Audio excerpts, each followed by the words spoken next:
Hello everyone, welcome to RPSC study hub. आज हम बात करने वाले हैं मेंस की क्वेश्चन आंसर सीरीज़, जिसमें हम बात करेंगे सीरीज़ 71 के बारे में। कल किसी स्टूडेंट ने कमेंट करा था कि मैम आप पर्टिकुलर कोई भी पोर्शन 7 डेज तक कराइए, यानी एक वीक तक आप उसी सब्जेक्ट से रिलेटेड क्वेश्चन जो है वो कराइए। और अगर आप उसमें भी शुरू करना चाहें तो आप लोक प्रशासन यानी पेपर 3 की जो यूनिट 1 है वहाँ से आप शुरू करिए। ठीक है, ये जो पेपर 1 है हमारा, इससे शुरू करिए, जिससे हमारा क्या होगा, रिवीजन भी हो जाएगा और हमारी तैयारी भी हो जाएगी, हम प्रश्नों को अच्छे से हल कर पाएंगे। तो उसी सीरीज़ में आज मेरा प्रयास है कि मैं पेपर 3 में लोक प्रशासन, ठीक है, जो यूनिट 1 है पेपर 3 में, उसी के प्रश्नों के बारे में डिस्कस करेंगे। आज हम 15 वर्ड्स, ओके, आज हम डिस्कस करेंगे 15 वर्ड्स यानी 2 मार्कर प्रश्नों के बारे में। टोटल हम 8 प्रश्नों को डिस्कस करेंगे। 16 अंकों के ये प्रश्न होंगे, जिनका उत्तर जो है हमें सभी प्रश्नों के उत्तर दें। निम्न प्रश्नों का उत्तर 15-15 शब्दों में दे। प्रत्येक प्रश्न के 2 अंक हैं।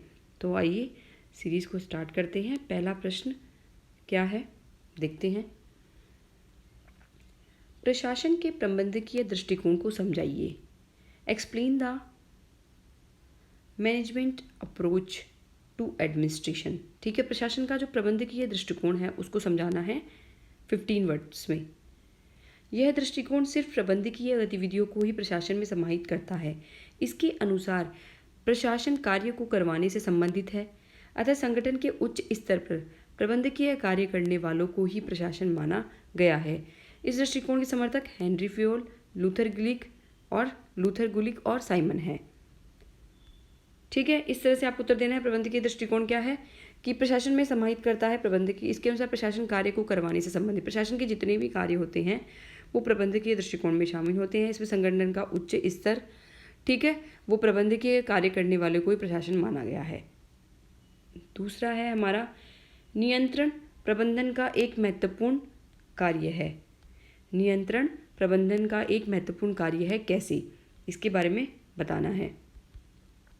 तो आइए देखते हैं। नियंत्रण से तात्पर्य संगठन में नियोजन के अनुसार क्रियाओं से है।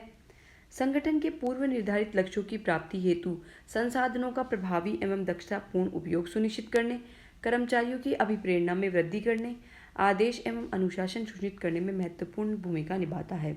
अर्थात नियंत्रण क्या है, नियंत्रण संगठन में नियोजन के अनुसार क्रियाओं के से करते हैं। इसके अंदर क्या होता है, पूर्व निर्धारित जितने भी लक्ष्य होते हैं उनको प्राप्त करने के लिए संसाधनों का प्रभावी और दक्षतापूर्ण उपयोग भी सुनिश्चित किया जाता है। साथ ही कर्मचारियों की अभिप्रेरणा में वृद्धि के आदेश, ठीक है, और साथ ही अनुशासन भी इसमें सुनिश्चित करता है।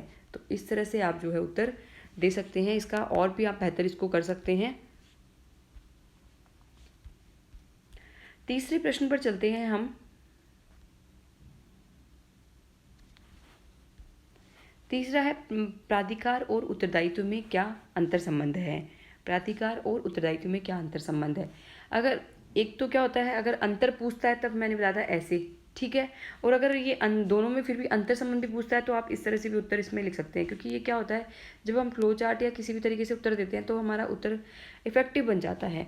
तो इस तरह से भी आप उत्तर दे सकते हैं और नॉर्मल जो है वो भी दे सकते हैं। ठीक है, अब प्राधिकार और उत्तरदायित्व आपस में घनिष्ठ रूप से जुड़े हुए होते हैं। प्राधिकार का अर्थ किसी को कार्य सौंपने और दूसरों से कार्य करवाने की शक्ति होता है, परंतु उत्तरदायित्व का अर्थ उन कार्यों को करने की संपूर्ण जवाबदेही होती है। ठीक है, यानी हम बोले कि प्राधिकार और उत्तरदायित्व जो होते हैं उनमें क्या होता है, ये आपस में घनिष्ठ रूप से जुड़े हुए होते हैं। प्राधिकार का अर्थ किसी कार्य को सौंपने, ठीक है, और दूसरों से कार्य करवाने की शक्ति होता है, परंतु उत्तरदायित्व का क्या होता है, उन कार्यों की करने की संपूर्ण जवाबदेहिता, कि वो उसके लिए जिम्मेदार है, उसके लिए जवाबदेही है, तो उत्तरदायित्व उसको माना जाता है कार्य के प्रति। ओके, फिर नेक्स्ट है, आदेश की एकता के महत्व को समझाइए। Importance of unity of command. ठीक है, यूनिटी ऑफ कमांड क्या है, यह संगठन के उद्देश्यों में एक रूपता बनाए रखती है। एक रूपता, ठीक है, कीवर्ड्स आप किसी भी टॉपिक का आप कीवर्ड्स भी ध्यान रख सकते हैं, उससे क्या एग्जाम में हमें याद आता है। आदेश की एकता, एक रूपता, ठीक है, एक रूपता का मतलब एक व्यक्ति एक स्वामी, यानी हमें आदेश जो है वो एक ही व्यक्ति से प्राप्त होगा। इस तरह से हो गया। इस तरह से आप थोड़ा कीवर्ड्स बना के याद करेंगे ना तो एग्जाम में आप कंफ्यूज नहीं होंगे और जल्दी जल्दी चीज़ें याद आएंगी। यह संगठन के उद्देश्यों में एकरूपता रखता है।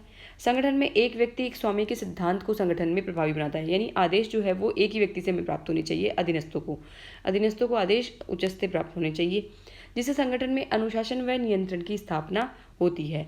जब आदेश एक ही व्यक्ति से प्राप्त होती है तो क्या अनुशासन रहेगा, कन्फ्यूजन नहीं रहेगा कि हाँ आदेश कभी कौन दे रहा है, तो उससे अनुशासन भी रहेगा कि उसी के प्रति जो है वो उत्तरदायी होगा। नियंत्रण की स्थापना, कंट्रोल भी अच्छे से होगा। अगर आदेश की एकता होगी तो नियंत्रण भी अच्छे से होगा। यह संगठन में कार्यकुशलता, मितव्ययता और दक्षता, इससे संगठन में क्या आएगी, कार्यकुशलता आएगी, मितव्ययता आएगी, दक्षता आएगी, काम जो है वो समय पर पूरा होगा। क्यों? क्योंकि व्यक्ति को आदेश जो है वो एक ही व्यक्ति से प्राप्त हो रहे हैं, नियंत्रण भी प्रॉपर रहेगा, अनुशासन भी प्रॉपर रहेगा और उद्देश्यों में एकरूपता भी रहेगी। ठीक है, कोई भी दोहराव नहीं होगा, कन्फ्यूजन भी नहीं होगा। तो इन सब से बचने के लिए आदेश की एकता का काफ़ी महत्व है। ओके, नेक्स्ट 5th प्रश्न पे चलते हैं। 5वां प्रश्न है, कॉर्पोरेट गवर्नेंस से क्या तात्पर्य है? कॉर्पोरेट गवर्नेंस से क्या तात्पर्य है? What is mean by the corporate governance? Corporate governance उन सिद्धांतों, आदर्शों व मूल्यों का योग होता है जो किसी कॉर्पोरेट क्षेत्र, निजी निकाय को उत्तरदायी, जवाबदेही, पारदर्शी व निष्पक्ष बने रहने के लिए प्रेरित करता है। अब हम बात करें कि कॉर्पोरेट गवर्नेंस में क्या होता है। कुछ आदर्श होते हैं, सिद्धांत होते हैं, मूल्य होते हैं, इन तीनों का ही योग होता है। उससे क्या होता है, कोई भी कॉर्पोरेट क्षेत्र हो गया, चाहे निजी हो, ठीक है, तो निजी निकाय को क्या होता है, वो उत्तरदायी बनाता है, जवाबदेही बनाता है, पारदर्शी बनाता है और निष्पक्ष बने रहने के लिए कॉर्पोरेट गवर्नेंस क्या करता है, प्रेरित करता है। कॉर्पोरेट गवर्नेंस पारदर्शिता, उत्तरदायित्व व जवाबदेहिता सुनिश्चित करने के लिए विकसित की गई आचार संहिता है। ये इसको है ना समझाने के लिए किया गया है। आप इसको शॉर्ट कर सकते हैं, जैसे मूल्यों का योग हो गया, फिर कॉर्पोरेट क्षेत्र किसी निजी निकाय को उत्तरदायित्व, जवाबदेही, पारदर्शी, निष्पक्ष बनाए रहने के लिए प्रेरित करता है। साथ ही क्या करता है, ये जो है एक आचार संहिता भी सुनिश्चित करता है कॉर्पोरेट गवर्नेंस के लिए। ठीक है, अब हम नेक्स्ट चलते हैं 6 प्रश्न की तरफ। लोक सेवा की अभिवृत्ति से क्या आशय है? लोक सेवा की अभिवृत्ति से क्या आशय है? What is mean by the attitude of civil service? Okay, लोक सेवा की अभिवृत्ति से आशय जनता की प्रभावी ढंग से सेवा करने हेतु सकारात्मक कार्य वातावरण बनाए रखना। इसमें प्रशासन में चुनौतियां, प्रतिकूल परिस्थितियों में एक अनुकूल और आशापूर्ण दृष्टिकोण द्वारा लोक कल्याण एवं जनहित को सुनिश्चित करने का प्रयास किया जाता है। यानी हम बोले कि लोक सेवा की अभिवृद्धि का आशय क्या हो गया, यानी एटीट्यूड ऑफ सिविल सर्विस। एक तो होता है कि सकारात्मक कार्य का वातावरण, यानी पूरा जो है सकारात्मक नज़रिया जो है उसी को हम क्या बोल सकते हैं, अभिवृद्धि।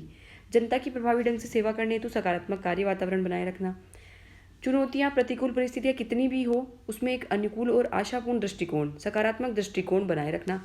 लोक कल्याण व जनहित को सुनिश्चित करने का प्रयास करना, यानी टोटली पॉजिटिव एटीट्यूड जो है वो रखना लोक सेवा के प्रति। फिर नेक्स्ट है 7, उत्प्रेषण लेख से आप क्या समझते हैं? What do you mean by the serotonin? ठीक है, यह न्यायपालिका द्वारा प्रशासन पर नियंत्रण हेतु जारी की जाने वाली एक रिट होती है। जैसे कि पता है आर्टिकल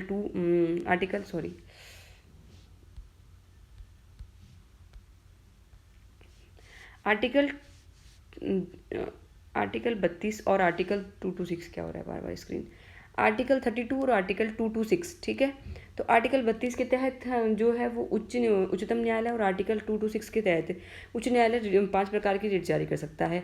ठीक है, उसी में एक प्रकार की रिट है उत्प्रेषण लेख। ठीक है, तो उसी के तहत हम देखने वाले हैं इसी को। ये न्यायपालिका द्वारा प्रशासन पर नियंत्रण हेतु जारी की जाने वाली रिट होती है। उच्चतम या उच्च न्यायालय अधीनस्थ से सभी रिकॉर्ड इसके तहत इस बात की जांच पड़ताल के लिए मंगवा सकता है कि अधीनस्थ न्यायालय अपने अधिकार क्षेत्र से बाहर कार्य तो नहीं कर रहा। ठीक है, अब इसमें क्या होगा कि मान लो कि उच्चतम या उच्च न्यायालय द्वारा जो है ना इसके तहत क्या करता है, जितने भी रिकॉर्ड होते हैं अधीनस्थ न्यायालय से जांच पड़ताल के लिए मंगवा सकता है। और साथ ही अधीनस्थ न्यायालय अपने अधिकार क्षेत्र से बाहर कार्य तो नहीं कर रहा, इसकी भी जांच की जाती है। इसी के आधार पर जो है सभी रिकॉर्ड जो है वो मंगवा सकता है उच्चतम या उच्च न्यायालय। नेक्स्ट और लास्ट प्रश्न है अपना, प्रत्यायोजित विधान को समझाइए। प्रत्यायोजित विधान, डेलीगेटेड लेजिस्लेशन, ये जो प्रश्न है ये 50 वर्ड्स, ठीक है, 100 वर्ड्स और 20 वर्ड्स तीनों में पूछा जा सकता है। सॉरी 15 वर्ड्स में तीनों में पूछा जा सकता है, ठीक है। 2 नंबर, 5 नंबर और 10 नंबर तीनों में बन सकता है। डेलीगेशन, लेजिस्लेशन, क्योंकि इसमें काफ़ी ज़्यादा क्वेश्चन अलग अलग डिफरेंट तरीके से घूम के बनते हैं। यह प्रशासन पर कार्यपालिका नियंत्रण का एक साधन है। इसमें व्यवस्थापिका के कार्यकलापों में वृद्धि होने, समयाभाव एवं तकनीकी विशेषज्ञता के अभाव में व्यवस्थापिका नीति का मोटा प्रारूप तैयार करके उससे संबंधित बारीकियों पर विधि निर्माण व अधिकार न्यायपालिका को दे देती है। यानी हम ऐसे बात करें कि प्रत्याशित विधान में क्या होता है, कार्यपालिका पर नियंत्रण रखते हैं, इसका एक साधन होता है। तो इसमें व्यवस्थापिका के कार्यकलापों में वृद्धि हो जाती है, जिससे समयाभाव व तकनीकी विशेषज्ञता के अभाव में व्यवस्थापिका नीति का मोटा प्रारूप तैयार करके उससे संबंधित बारीकियों पर विधि निर्माण कर का अधिकार कार्यपालिका को दे देती है, ठीक है। इस तरह से जो है हमने आज 8 प्रश्नों को डिस्कस करा। आगे भी सीरीज़ को अपन कंटिन्यू रखेंगे। सभी प्रश्नों के उत्तर आप अपने हिसाब से और भी अच्छे तरीके से लिख सकते हैं। So thank you for watching this video. Bye.